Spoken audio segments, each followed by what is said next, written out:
दिनांक 1/4/2024 रोजी मुखबिरांकडून मिळालेल्या खात्रीशीर माहितीवरून वृष्टी जैन भारतीय पोलीस सेवा ठाणेदार पोलीस स्टेशन हिंगणघाट यांच्या आदेशाने पोलीस स्टेशनचे गुन्हे प्रगटीकरणाच्या पथकाने मुखबिरांच्या खबरेवरून शास्त्रीवाड हिंगणघाट येथे नाकेबंदी करून नमूद आरोपींना पकडून त्यांना पोलीस स्टाफचा व पंचाचा परिचय देऊन त्यांना त्यांचे नाव पत्ता विचारले असता त्यांनी त्यांचे नाव धीरज गजानन साळवे वय वर्ष 19, श्रीकांत बाबाराव डफ वय वर्ष 24,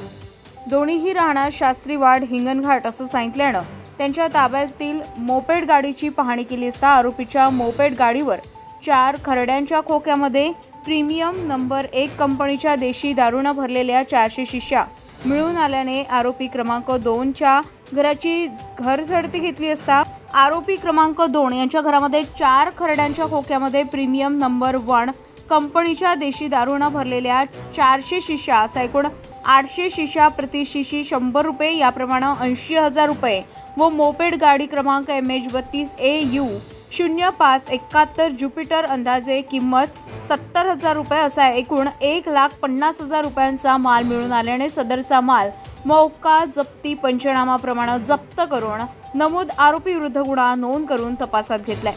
सदरची कारवाई पोलीस अधीक्षक नुरुल हसन, अप्पर पोलीस अधीक्षक डॉक्टर सागर कवडे, रोशन पंडित, उपविभागीय पोलीस अधिकारी हिंगणघाट यांच्या मार्गदर्शनामध्ये वृष्टी जैन भारतीय पोलीस सेवा ठाणेदार पोलीस स्टेशन हिंगणघाट यांच्या निर्देशनानुसार गुन्हे प्रगटीकरण पथकाचे पोलीस हवालदार प्रवीण देशमुख, सुनील मळणकर, पोलीस नाईक नितीन ताराचंदी, नरेंद्र आरेकर, पोलीस शिपाई विजय हारनूर यांनी केली आहे। गजा महाराष्ट्र 24 न्यूज करिता हर्षाली सातघरे, हिंगणघाट।